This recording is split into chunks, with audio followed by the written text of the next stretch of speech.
Let me tell you about George Foreman. The George Foreman, the man who punched his way into the spotlight back in the late 60s and early 70s. He did not just walk into boxing scenes, he stormed in, fist first, like he had a personal beef with anyone with a chin. The man was a wrecking ball in boxing gloves, and by 1974, he was sitting pretty on an undefeated record, and he had knocked out Joe Frazier in just 2 rounds. 2. I could not even finish a cup of coffee in that time. He has Frazier in the corner. Frazier's knees buckled. He is down. He's City Arena. A quick left from George. Another. Frazier is down for the go again. Joe is standing. There he goes. 3 times. Round. George Foreman is the heavyweight champion of the world. This man was feared. He was cocky. And at 6'3", George was all muscle, power, and ego, and baby, he knew it. He was just 22 years old, and then enter Muhammad Ali. Ali was the people's champion, the pretty boy with poetry in his fist and on many occasions his lips. Foreman wasn't worried. In fact, he was so confident that he would destroy Ali. He didn't even bother putting up a rematch clause in the contract. I mean, why would he? Because in George's mind, there wasn't going to be a need. This guy not small fish, I'll be big fish, okay? He said he was going to end it in 3 rounds because that was what he usually did. Boom, go home. You know, done and dusted, pack up the ring. Church and Basala, the masses ended. But what happened next surprised everybody, surprised the world, surprised fans of boxing because they never expected it. They hoped for it, but they never expected it. In the 1974 fight, Rumble in the Jungle, it went down in history for a reason. Ali wasn't just fighting, he was plotting. You see, while George was probably practicing his knockouts and his punches, Ali was playing chess. He let Foreman play checkers while he was playing chess. Ali introduced the world to the legendary rope-a-dope strategy where you lean against the ropes, let your opponent tire themselves out before you pounce. So while George was throwing an uppercut here and a punch there and getting tired, Ali was just brazen, dodging, and whispering insults in his ear. It was like a dance. I talked through the whole fight. I said, come on, sucker. They told me you could hit hard. You're just a sissy. Look at you.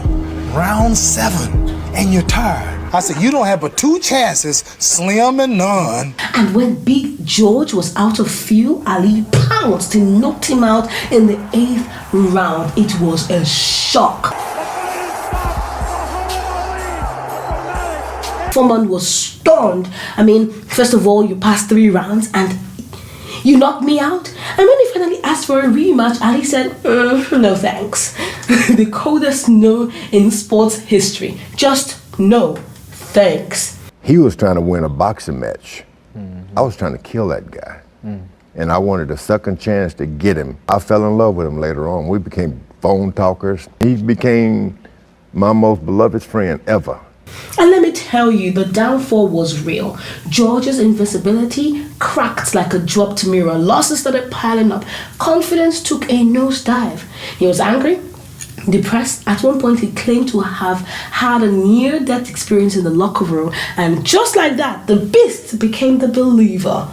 He became a pastor. I kid you not. Pastor George traded punches for prayers, opened a youth center, found God, found purpose, started healing. He was a whole new chapter, and surprisingly, it fit. And at this point, he was just 28 years old. 1977, I went back into the dressing room and I was just cooling off. When I left that dressing room, I was screaming the name of Jesus. I dropped everything I was doing to tell the whole world that Jesus Christ is alive. Do you think I was done? Do you think that was the end of George's story? This is just the intermission.